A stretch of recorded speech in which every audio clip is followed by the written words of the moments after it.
You know, my sweetest friends, sometimes we wait for something to happen all our lives.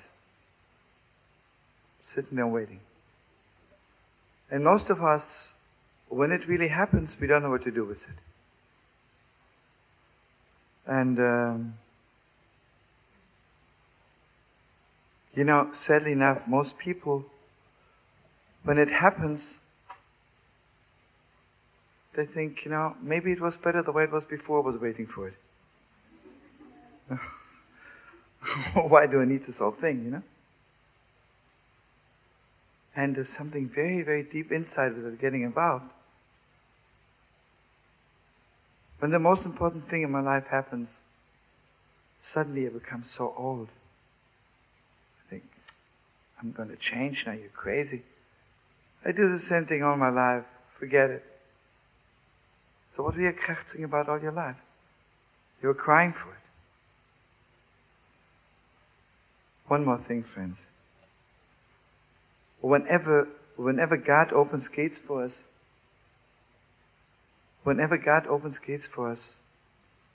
we have to do is not only go through it. God opens gates. Imagine I'm knocking on somebody's door for 10 years, and then they open the door, they say, I made a mistake. I mean, you're standing here for 10 years knocking for nothing? I gotta talk it over with my psychiatrist, I think, you know. Yeah, 10 years I'm in analysis. What's to know you're a psychiatrist? Let's make a fortune on you. Can't tell you. Anyway, stupid, right? But you know what the most important thing is? Not only when God opens gates or when people open gates for us. It's not enough to go through the gates.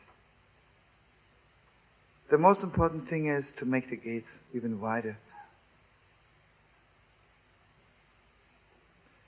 And here I want you to know something. You know, when I knock on somebody's door for 10 years, and then the gates open, it's not enough that I go in. While I go through the gates, I have to say, Rabbeinu Shalom, the Master of the world. How many people are knocking on gates all their lives? Can you please open gates for them also? At that moment, I'm the master of gates. While I'm going through the gates, I can open gates in heaven. You know, friends, whenever something special happens to me, at that moment, I can open gates for the whole world. And you know, a lot of people getting married, if they would at that moment say to God, please, open gates for all the people who are waiting to do the same thing, most of it would be easier for thousands of people. You never know. Anyway, I just want to share with you a story, and the most important thing I want you to know here, our father Abraham is 75 years old. He's waiting all his life for God to talk to him. There was never a person in the world who was searching for God like our father Abraham. On Shabbos we say, Dorshe Hashem, those who seek God, Zera Avram Ayava, the seed of Abraham who loved God so much. Avram was mamish searching for God. You know, I don't want to knock people today. A lot of people are searching for God. But imagine God would really reveal himself to them. They crack up, right? Say, listen, God, don't take me that serious, you know, really. I was only joking, you know, God, really. I mean, I'm sure you know this famous Jewish joke that the Yidler is walking on a bridge and begins to chuckle and he gets all shook up and he says, God, I donate $100 for Israel if you get me on the other side. Unbelievable. The bridge is calm, peaceful, he's walking. But you know, Jewish economy, suddenly you're thinking, listen, I could have made it for 50. Crazy, what?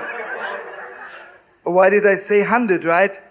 So you're thinking, 50 and God wouldn't have been happy with 10, right? Let's face it.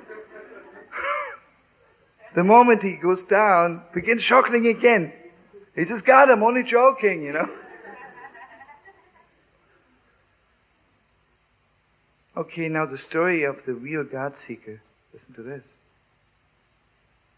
Finally, God is speaking to Abraham. And what God is telling him, Abraham, whatever you did so far isn't it yet. I want you to move away from everything